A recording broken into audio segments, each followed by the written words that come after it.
Hello and welcome to my YouTube channel, Julia McNeil Crafts.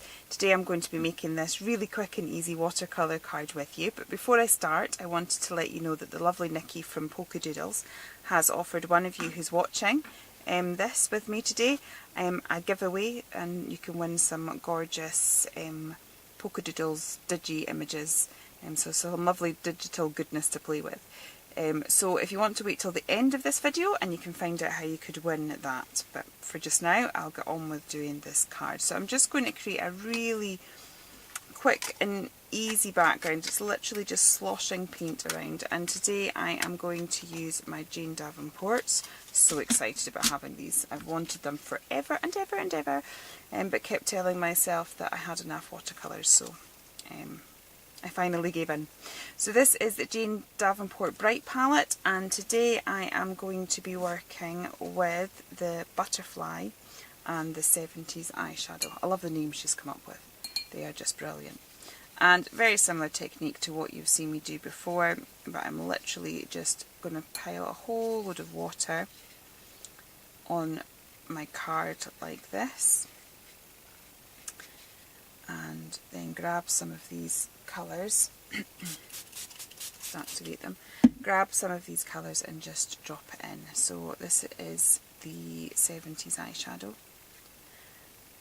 I'm just going to put that around and kind of, as I said, let the watercolour and the paint do its thing and create its own magic.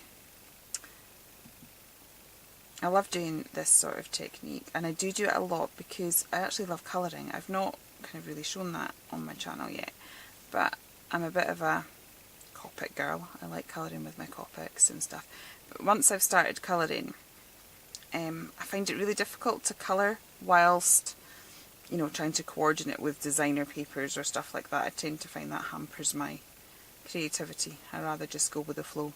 But invariably it means I can never find papers to match my project, or it just ends up looking too busy and I don't love it.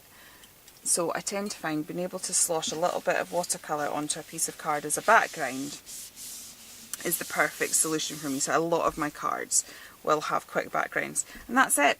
Bit of water, bit of watercolour, and we've got a gorgeous little background. So what I would do is leave that to dry, and whilst I'm doing that I will do a little bit of stamping.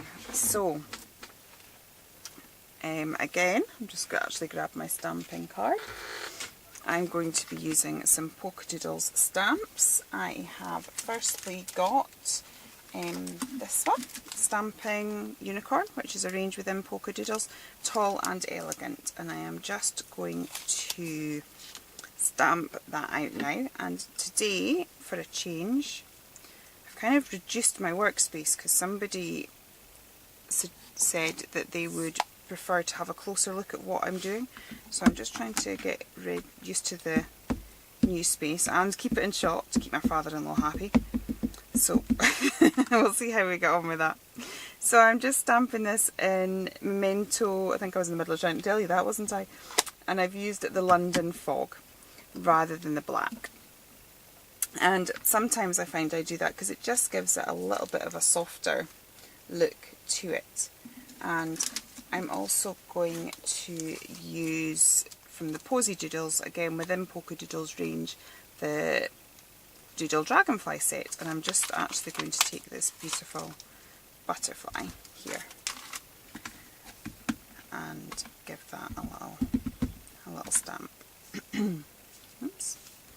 And again, I'm going to use my watercolours. Now, I'm going to attempt to do this without getting my head in the shot, because I have actually already filmed this once, and then when I went to play it back to myself, literally the whole time my head and my very attractive roots were in shot. So decided I realise it has been popping in now and again, but this really was quite dreadful, so I had to do it again.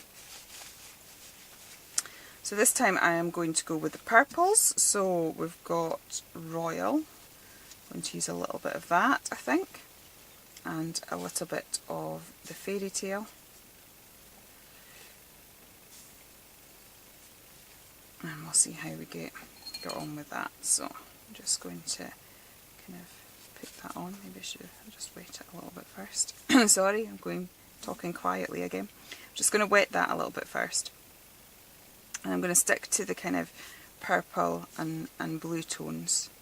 I've not got my fancy fancy mixing palette. It was a cheap thing from the works, kind of like a paper mixing palette, but it is quite useful. But I'm not using that today. Sorry, remembering about my voice again. I'm not using that today because I'm not using my pens. Normally I'm kind of scribbling out with my pens, but because I'm not doing that today and I'm using this watercolour palette, I can just actually mix it in the tin. And it's great because I'm keeping all my colours together, so it means I can reactivate those ones that are sitting in the lid a little bit later. So I'm just going to colour those. Okay, while I'm waiting for that to dry, I'll go on with my butterfly. Now, I love the way this butterfly turned out, and it was a complete fluke. So let's hope we can recreate it. It's kind of like one wing's got slightly different colouring to it than another. So I kind of started off with a bit of blue here. Now that's really heavy. I don't like that at all. But with watercolour you can fix it. So a bit of water, dab it up, fixed. So if you ever go on a bit heavy and think, oh no, don't worry about it. Watercolour is so forgiving. So I'm just going to pop a bit of water on there again and go slightly lighter handed. Try mixing it in the lid first before going straight on. And I'm just going to add a little bit of that blue, and then I think I had a purple coming down into it, and I'm just kind of going to let those blend and do their thing. And then we're going to have, I'm watching my voice again, I've noticed once I start getting into the crafting my voice dips, which means a bit more editing at the other end, because, you know, try and make the sound a bit more consistent for you guys watching, but it's something I need to be aware of. So I'm just going to put a darker blue, and just down the bottom there. See how we go on. And again, it doesn't matter that I'm going over the lines because we're going to be cutting it out. And the other thing about going over the lines, it's really not a problem because it means it actually makes fussy cutting easier. Because when you're doing it, if you don't quite get to the line, you don't really notice if you don't have to get directly to the line. In fact, when I coloured these ones, I deliberately, when it came to colouring the butterfly, just went over it like that. It means I don't have to cut in nice and close to the antennae. It pretty much will kind of do its own thing. So that's me done my butterfly, and as I say, I'm pretty much just sloshing the colour about there. And now that this is a bit drier, I'll come back in and do my leaves. So again, my normal technique of a little bit of yellow. I've got a bit there from the last time I used it. A little bit of yellow and a little bit of teal. The closest I have to teal here is this mermaid colour. So we'll see how we get on with that. So again, popping a bit of that in, and then a little bit of yellow. And then we get all of that wide range of colours again. So again, it's similar to what you've seen me do in other videos. Now I'm going to add a bit more interest to this flower here, and I've got the Jane Davenport paint over pen. This is Mermaid. You can tell I went on a little bit of a Jane Davenport splurge. Oh, I've been looking at so much of her stuff for so long, and I finally gave in and got it, because you know I clearly don't have enough craft stuff. And then I'm going to get my trusty white pen and just doodle in that. It kind of knocks that really bright blue back and just makes a feature. It's a little bit wet to be doing the doodling, you'll maybe notice it a bit more on the butterfly. So I'm just going to do a bit of doodling there, and then I'll leave that to dry. Okay, so I think I can put my lovely paints away now. And now I'm going to do a bit more stamping. So I'm bringing in my background. You can tell that the Jane Davenports are slightly richer in colour than the Ecoline, or it could just be that it's a different shade of blue. But that's my background there. Now also, just to give it a little bit more interest, I'm going to do a bit more stamping, and this time I'm going to use some embossing powder. So in all of Nikki's stamps she has the main feature image, which was that one, but she also has these kind of tiny little stamps, and sometimes these are the things that absolutely make the card. It just gives it that bit of interest. So what I'm going to do is this time I'm using my Versamark, and I'm just going to randomly stamp around here. Now I'm kind of in my head wanting to frame this flower here, so it gives it a bit of a feature, and then I'm going to have a few kind of coming off that as well. Okay, so once I have done that, I will then grab a spare sheet of card. I normally have like copier paper, but because I've tidied my desk so that I can film, my copier paper is just not quite to hand. So I'm not rummaging in front of you all, I'm just going to pop onto this and I'll put it away later. So this is one of the very first embossing powders I bought. So it's, sorry, I'm just going to, it's a slightly cheaper brand, silver embossing powder. I don't think it's even branded, Hobby Art.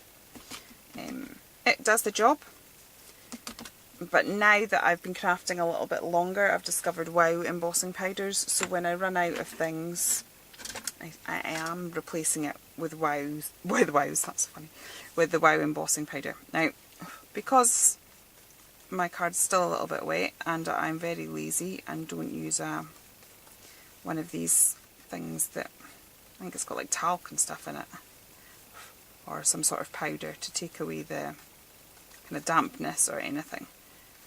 Oops. I don't have that, so it's kind of stuck to the card slightly. I do keep thinking about buying one of these things, and then, you know, something pretty takes over, but to be honest, I just do that. I move it away with a paintbrush. Right, I'm going to do a little bit of embossing here. Let's see if I can do it so that you can actually see it change. Last time I filmed this, we didn't see it overly well, but when I did it on the tag, you could see it change. So you can see it slightly. It's kind of so light the camera, it's almost disappearing. So when you're embossing, don't waft it about like that, like a hairdryer. It doesn't really do any good. You're actually best just letting it sit there until it heats and melts that powder, and then you're done. So that's me. I didn't have to take it off camera, I thought I might have there. Okay, just got a few extra bits. And then again, just to add a little bit more detail, I've got my Spectrum Noir sparkle pen. This is the clear overlay. Do try and remember to shake it. I'm terrible for not remembering. And then I wonder why I don't have as much sparkle as everybody else. So do shake it, because it does make a difference. Okay, so I'm going to put that on there, like that. And that just gives that bit of extra sparkle. I've got my Zig Woodcraft pen here that's silver, and I'm just going to do my little edging technique like I do on everything. Just always think it frames things if you do that. I slip slightly, but it doesn't matter because I'm going to put silver splashes on a bit later. Okay, so I'm just going to do that. And also notice that I run my going to together, so I'm like going to instead of going to. I really need to work on that.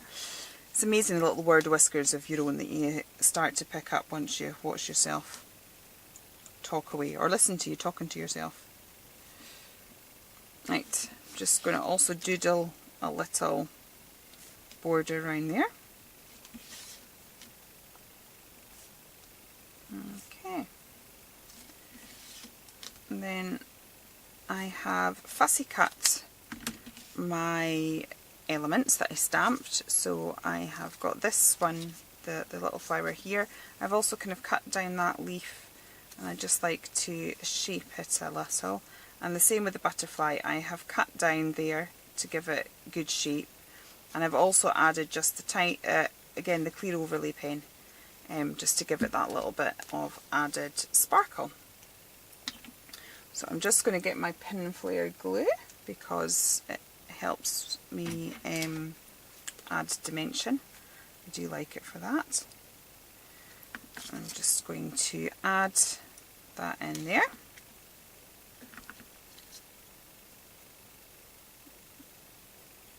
A bit too bit of a globule there, but we'll live.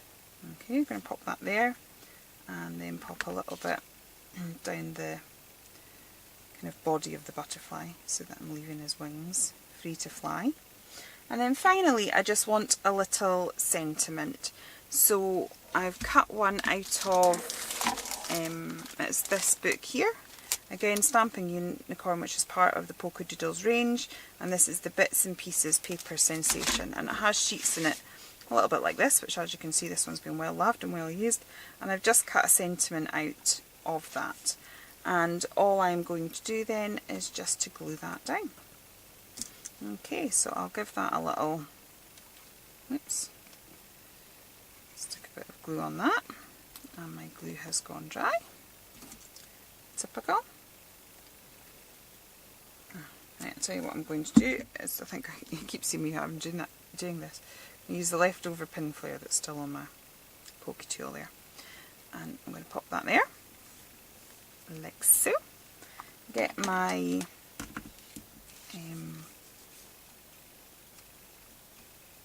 my Posca pen in silver, and just again just do a little doodle around there just to frame it and emphasize it a little bit, and to tie it in with the rest of the card. And then finally what I'm going to do is, because I don't have silver paint, I'm just going to put a bit of paint there onto my acrylic block. Grab my paintbrush and my water, and I'm just going to water that down and pick it up. I'm just going to put my finger, normally I'm organised and I have a bit of card, and I'm just going to caught myself on there, just going to add a little bit of silver splashes there. And there we have it, a lovely little watercolour card, nice and quick and easy to do. I've now made 3, and they all look slightly different. So it's like they're all the same but different.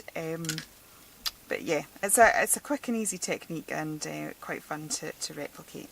So I mentioned at the beginning of the video that Nikki was doing a giveaway. So all that you need to do is, if you can leave me a message in the comments below, and then in a fortnight's time I will pick a winner using random.org to choose a winner of some Polkadoodles goodies. So I really hope that you'll do that, because their stuff really is fabulous. So goodbye, and I'll see you again soon.